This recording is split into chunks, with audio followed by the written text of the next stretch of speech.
की जानिब से वजारत दाखिला को खत मौसूल हो गया। बात करेंगे जुल्करनैन हैदर हमारे साथ हैं। जुल्करनैन, इस खत में क्या मौक़िफ़ इख्तियार किया गया है? जी बिल्कुल, वजारत दाखिला को नैब रावलपिंडी की जानिब से एक खत मौसूल हुआ है और उस खत में ये कहा गया है कि नवाज शरीफ के कोर्ट की जानिब से नॉन बेलेबल वारंट गिरफ्तारी वो जारी हो चुके हैं और वो इस वक्त बैरून मुल्क हैं, तो उनके जो पासपोर्ट और शनाख्ती कार्ड हैं उनको मनसूख भी किया जाए और साथ साथ फौरी तौर पे उनके जो पासपोर्ट और शनाख्ती कार्ड हैं वो ब्लॉक लिस्ट में भी शामिल किए जाएं। ज़राए वज़ारत दाखिला का कहना है कि ये मामला काबीना में भी ज़ेर गौर आएगा और उसके बाद फिर पासपोर्ट या शनाख्ती कार्ड जो मनसूख करने का अमल है उस पर अमल दरामद होगा। ताहम नायब की जानिब से ये सिफारिश की गई है कि नवाज शरीफ का पासपोर्ट और शनाख्ती कार्ड जो है फौरी तौर पे ब्लैक लिस्ट में शामिल कर दिया जाए। जी ठीक है जुल्करनैन, आप हमें आगाह कर रहे हैं। नैब की नवाज शरीफ का पासपोर्ट और शनाख्ती कार्ड मनसूख करने की सिफारिश। ज़राए नैब के मुताबिक नैब रावलपिंडी की जानिब से वजारत दाखिला को खत मौसूल हो गया है। ज़राए ने बताया कि वजारत दाखिला नवाज शरीफ के वारंट गिरफ्तारी अदालत से जारी हो चुके हैं। खत का मतन है, इसमें कहा गया है कि नवाज शरीफ को इश्तिहारी करार देने का अमल भी शुरू कर दिया गया है। नवाज शरीफ के सफरी दस्तावेजात को मनसूख किया जाए। नैब की खत में सिफारिश नवाज शरीफ के पासपोर्ट और शनाख्ती कार्ड को ब्लैक लिस्ट में शामिल किया जाए। खत में ऐसा कहा गया, नवाज शरीफ को वतन वापसी के लिए वजारत दाखिला इंटरपोल से भी राब्ता करे। मनी लॉन्ड्रिंग केस में शहबाज शरीफ की अहलिया और 2 बच्चों समेत 10 अफराद के नाम ECL में शामिल कर लिए गए। नैब लाहौर ने शरीफ फैमिली के नाम ECL में डालने की सिफारिश की थी, जबकि वफाकी काबीना ने नाम ECL में डालने की मंजूरी दी थी।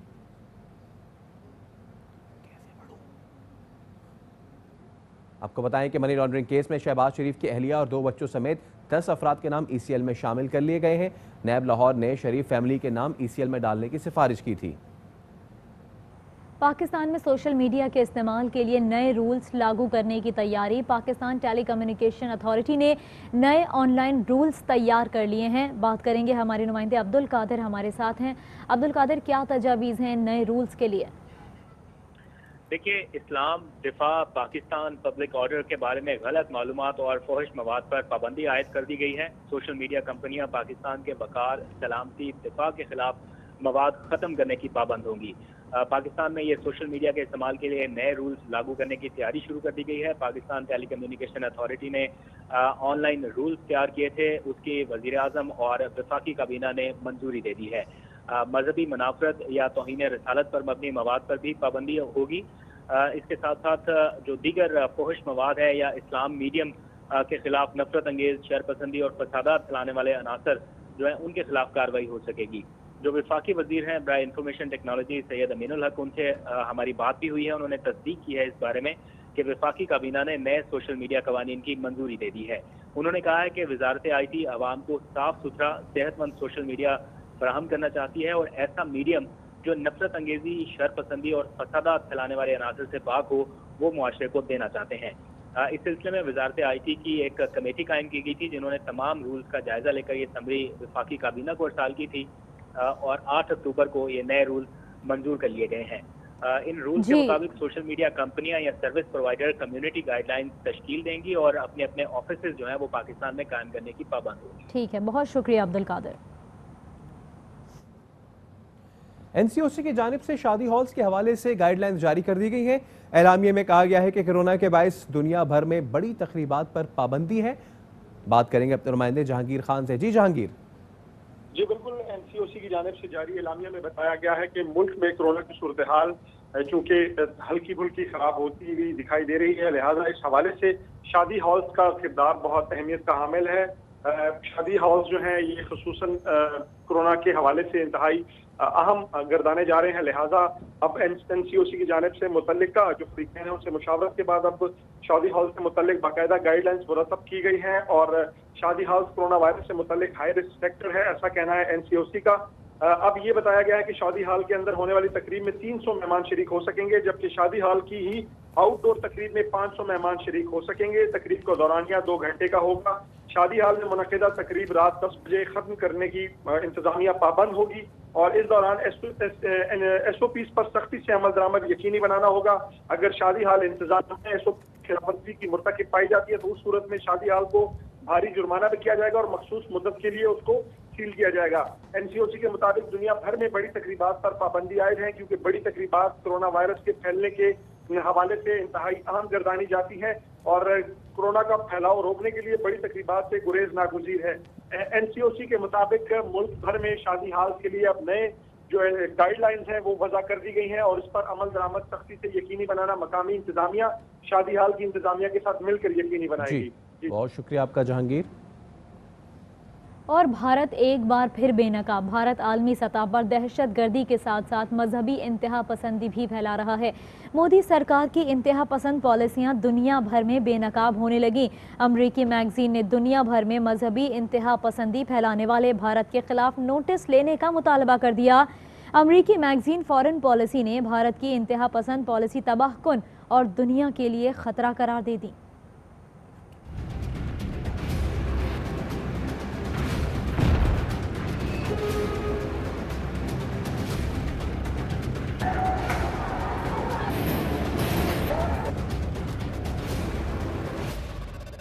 अमन का ढंडोरा पीटने वाला भारत आलमी सतह पर मजहबी दहशत गर्दी को फरोग देने में मुलव्विस निकला। अमरीकी जरीदे फॉरेन पॉलिसी ने भारत की दोगली पॉलिसी का पर्दा चाक कर दिया।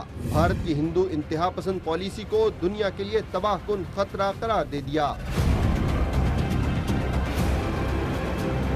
अमरीकी जरीदे फॉरेन पॉलिसी का कहना है भारत ने दाइश को इस्तेमाल करके इंतहा पसंदी और दहशत गर्द नजरियात को फरोग दिया। अमरीकी जरीदे के मुताबिक मोदी हिंदू इंतहा पसंदी को फरोग दे रहे हैं, जिससे दहशत गर्दी के वाकयात में इजाफा हो रहा है। दुनिया भर में इंतहा पसंदी फैलाने के लिए भारत नौजवानों को इस्तेमाल कर रहा है।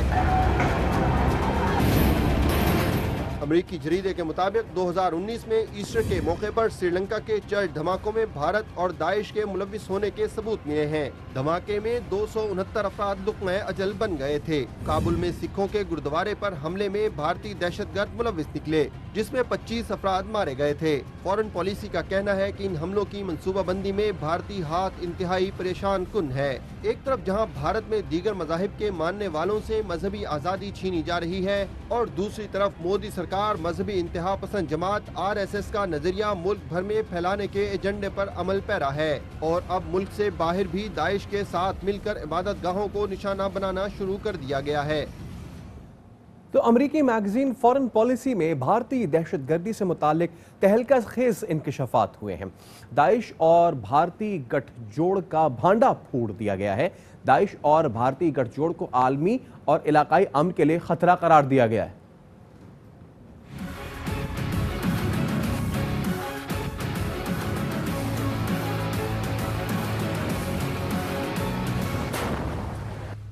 आलमी दहशत गर्दी में भारत सरे फहरिस्त। अमरीकी जरीदे ने भी भारत को बेनकाब कर दिया। अमरीकी जरीदे फॉरेन पॉलिसी ने दाइश और भारतीय रवाबित दुनिया के सामने रख दिए। मैगजीन ने दाइश और भारतीय गठजोड़ आलमी और इलाकाई खतरा करार दे दिया। अमरीकी मैगजीन में लिखा गया कि भारत ने दाइश को इस्तेमाल करके इंतहा पसंदी दहशतगर्द नजरियात को फरोग दिया। दाइश ने भारत में दहशतगर्द ग्रुप्स का बाज़ाब्ता ऐलान भी किया था। दाइश का यही ग्रुप कश्मीर में भी मुलव्विस है। दाइश ने कश्मीर में मरने वाले 3 साथियों का जिक्र अपने जरीदे अल-बना में किया। DGISPR पहले ही भारत की आलमी सतह पर दहशतगर्दी से मुताल्लिक तंबीह कर चुके हैं। हिंदुस्तान की अपने इंटरनल फेलियर्स को एक्सटर्नलाइज करने की साजिश ने उसको एक ऐसे मोड़ पर ला खड़ा किया है जहाँ किसी भी वक्त ये लावा पूरे खित्ते की सिक्योरिटी को अपनी लपेट में ले सकता है। अमरीकी जरीदे फॉरेन पॉलिसी का कहना है भारत का दहशतगर्दी में मुलव्विस होना कोई नई बात नहीं। भारत की तालिबान के नजरियात के फरोग में बुनियादी हैसियत है। कश्मीर में भी भारत में मौजूद इन्हीं अनासिर ने किरदार अदा किया। अमरीकी जरीदे फॉरेन पॉलिसी में बताया गया कि भारत के पाकिस्तान अफगानिस्तान में दहशतगर्दों से रवाबित सरपरस्ती के सबूत हैं। نہ صرف یہ بلکہ بھارتی دہشت گردوں کے شام کی لڑائی میں بھی ملوث ہونے کے ثبوت ہیں۔ بھارتی دہشت گردوں نے افغانستان شام کو بیس بنا کر کارروائیوں میں حصہ لیا۔ بھارتی دہشت گردوں کے افغانستان میں داعش سے مل کر لڑنے کے ثبوت ہیں۔ اقوام متحدہ بھی کیرالہ اور کرناٹکا میں دہشت گرد گروپس کا انکشاف کر چکا ہے۔ 2017 میں ترکی میں کلب پر حملہ کیا۔ نیو یارک اسٹاک ہوم حملے نے دنیا کو ہلا دیا۔ داعش کے افغانستان میں اگست میں جیل پر حملے نے ابھرتے خطرے کو بڑھاوا دیا۔ ان حملوں کی پلاننگ میں بھارتی ہاتھ انتہائی پریشان کن ہے۔ داعش بھارتی گٹھ جوڑ سے دہشت گردانہ کارروائیوں میں واضح اضافہ ہوا۔ 2016 میں اتا ترک ایئرپورٹ پر حملہ، زیر زمین پیٹرز برگ پر حملے کے شواہد ہیں۔ بھارتی دہشت گردی کا نوٹس نہ لیا تو اس کے دور رس اثرات ہوں گے۔ بریگیڈیئر ریٹائرڈ حارث نواز کہتے ہیں کہ بھارت داعش کو پاکستان کے خلاف استعمال کر رہا ہے۔ پاکستان کو اسٹاک ایکسچینج حملہ اور منی لانڈرنگ کے ثبوت فیٹف میں پیش کرنے چاہیے تاکہ بھارت کو دہشت گرد ملک قرار دیا جائے۔ میجر جنرل ریٹائرڈ اعجاز اوان نے کہا کہ پاکستان بھارت کے دہشت گردوں سے رابطوں کو اجاگر کرنے کی ایک دہائی سے کوشش کر رہا ہے۔ افغانستان میں این ڈی ایس جو یہ افغانستان را، انڈین را اور اس کے ساتھ داعش کا بہت بڑا گٹھ جوڑ ہے۔ وہ داعش کو استعمال کر رہے ہیں پاکستان کے خلاف۔ افغانستان میں دھماکے کرتے ہیں، شو یہ کرتے ہیں کہ افغان طالبان کا، تاکہ افغان گورنمنٹ امریکن جو ہیں وہ طالبان کے خلاف ہوں اور پھر پاکستان کے ساتھ دینی پرابلم کے شاید یہ دہشت گردی پاکستان سے جا رہی ہے۔ یہ اس چیز کو لے کے پاکستان کو چاہیے جو پاکستان اسٹاک ایکسچینج میں حملے کیے، منی لانڈرنگ کی ہے، یہ ساری چیزوں کو پاکستان کو اب ایف اے ٹی ایف کے اجلاس میں پیش کرنا چاہیے تاکہ انڈیا کو دہشت گرد ملک قرار دیا جائے۔ وہ اسی چیز کے اوپر ایک اجلاس کرے اور اگر ہم مسلمان ملک مل کے اس کے خلاف کھڑے ہوتے ہیں تو یہ انڈیا کے لیے ایک بہت بڑا پرابلم ہوگی، دھبا ہوگا، ان کا منہ کالا ہوگا، دنیا میں یہ آئسولیٹ ہو جائیں گے۔ پاکستان تو اس چیز کو ہائی لائٹ کرنے کی پچھلی ایک دہائی سے کوشش کر رہا تھا کہ ہندوستان کے رابطے ہیں اور وہ آؤٹ فٹس ہیں، ٹیررسٹ آؤٹ فٹس، جن کے ساتھ اس کے رابطے ہیں۔ ان کے اجیت دووال تو سرے عام یہ کہتے ہیں اور اکثر اعلان کرتے رہے ہیں کہ ہم کس طرح ان کی فنڈنگ کریں گے۔ پاکستان کے بالخصوص پاکستان کے حوالے سے وہ کہتے تھے کہ ہم ان کی بازی ان پر الٹ دیں گے۔ موجودہ ہندوستان کی جو حکومت ہے یہ بس اعلانیہ یہ بات کہہ رہی ہے کہ ہم دہشت گردوں کی مدد کریں گے، وہ کرتے ہیں اور اس دہشت گردی اپنے ملک کے اندر بھی اور خود کشمیر کے اندر بھی وہ کر رہے ہیں۔ وزیر اطلاعات پنجاب فیاض الحسن چوہان کہتے ہیں کہ امریکی جریدے کی دہشت گرد فہرست میں بھارت پہلے نمبر پر آ گیا۔ بھارتی فوج داعش اور ٹی ٹی پی جیسی تنظیموں سے مل کر دہشت گردی کی کارروائیاں کرتی ہے تاکہ امت مسلمہ خصوصاً پاکستان بدنام ہو۔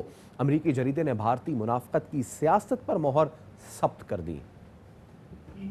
جریدے نے ثبت مہر لگا دی کہ انڈیا جو ہے وہ منافقت کے ساتھ اور چانکیہ کی سیاست کو استعمال کرتے ہوئے پوری دنیا کے اندر دہشت گردی کروا رہا ہے۔ انڈیا اس وقت دنیا کا سب سے بڑا دہشت گرد ملک مانا اور جانا جا رہا ہے اور پہچانا جا رہا ہے اور گردانا جا رہا ہے۔ اور اس کی منافقت کا عالم یہ ہے کہ ایک طرف اپنی بالی ووڈ کے ذریعے سے پاکستان کو، پاکستان کے ریاستی اداروں کو، پاکستان کی کچھ تنظیموں کو اور امت مسلمہ کو دہشت گرد کے طور پہ پیش کرتا ہے، اور حقیقت یہ ہے کہ انڈین را، انڈین اسٹیبلشمنٹ اور انڈیا کی فوج وہ پوری دنیا کے اندر فالس فلیگ آپریشن کے ذریعے سے وہ کبھی داعش کے ساتھ مل کے، کبھی پاکستان کے اندر ٹی ٹی پی کے ساتھ مل کے، کبھی شام میں جناب داعش کے ساتھ مل کے وہ یہ ساری دہشت گردی کی کارروائیاں کرتی ہے تاکہ امت مسلمہ اور مسلمان اور پاکستان خصوصاً اور پاکستان کے ریاستی ادارے بدنام ہوں۔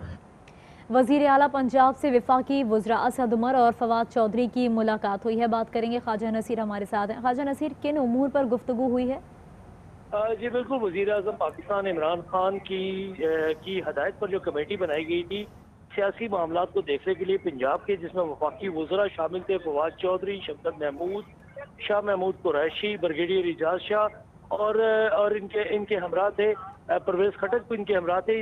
اس کمیٹی کا جو ایک اہم اجلاس جو ہے وہ بڑی بیٹھک اس وقت لاہور میں جاری ہے، جس کو ہوسٹ جو ہے وزیر اعلیٰ پنجاب سردار عثمان بزدار کر رہے ہیں۔ اس وقت 4 وفاقی وزراء جو ہے وہ ایوان وزیر اعلیٰ پہنچ چکے ہوئے ہیں، جہاں پر اپوزیشن کے اپوزیشن نے احتجاج شروع کر دیا ہوا ہے اس حوالے سے کہ 16 اکتوبر کو جو جلسہ گجرانوالہ میں ہونے کے لیے جا رہا ہے اس حوالے سے حکومتی اسٹریٹجی کیا ہوگی، یہ اسٹریٹجی ڈیوائز کی جائے گی، جبکہ اس کے ساتھ ساتھ پنجاب میں پی ٹی آئی کے زیر نگرانی جو اس وقت ڈیولپمنٹ کے کام شروع ہوئے ہیں اس حوالے سے بھی تفصیلی ملاقات ہوگی. اوورآل اس وقت پنجاب جہاں پر ایک بڑا جو سیاسی ٹیمپریچر ہے اسے ہائی کیا. اپوزیشن نے اس سیاسی ٹیمپریچر کو کول ڈاؤن کرنے کے لیے حکومت نے بھی اپنی ایک واضح حکمت عملی ترتیب دے دی ہے, جس کو لے کر اس وقت پنجاب کے بڑے وفاق کے ساتھ مل کر ایک بڑی بیٹھک جو ہے وہ ایوان وزیر اعلیٰ میں جاری ہے. ٹھیک آپ بتا رہے ہیں, اور اس بیٹھک میں جو 16 اکتوبر کو گجرانوالہ میں جلسہ ہونا ہے پی ڈی ایم کا, اس حوالے سے بھی گفتگو ہوئی. بہت شکریہ.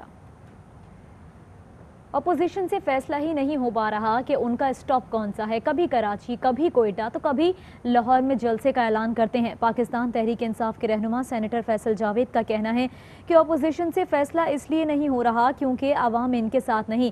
کل لیاقت باغ جلسہ دکھائے گا کہ عوام کس کے ساتھ ہے. اپوزیشن والے ان سے ڈیسائیڈ ہی نہیں ہو رہا کہ ان کا سٹاپ کون سا ہے. کبھی کراچی کے جلسے کا اعلان کرتے ہیں, کبھی لاہور, کبھی کوئٹہ, پھر گجرانوالہ. کچھ سمجھ نہیں آ رہی ہے کیونکہ ان کے ساتھ عوام نہیں ہے.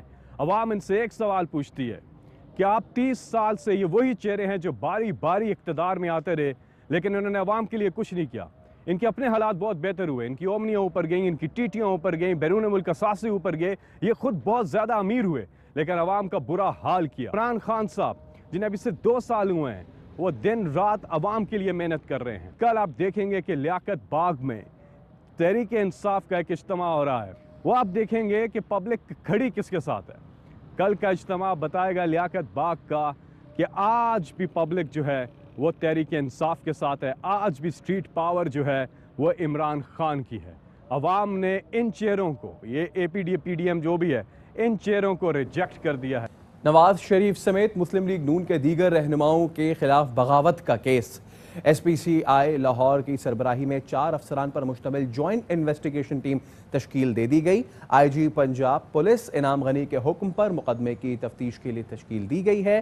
جوائنٹ انویسٹیگیشن ٹیم کے سربراہ S P C I A Asim Iftikhar Kamboh ہوں گے. ٹیم میں D S P Shafiqabad Muhammad Ghias, incharge C I A Iqbal town inspector Tariq Ilyas Kayani اور incharge investigation Shahdara sub inspector Shabbir Awan شامل ہیں. اور یہاں وقت ہوا ہے بریک کا, ہمارے ساتھ رہیے.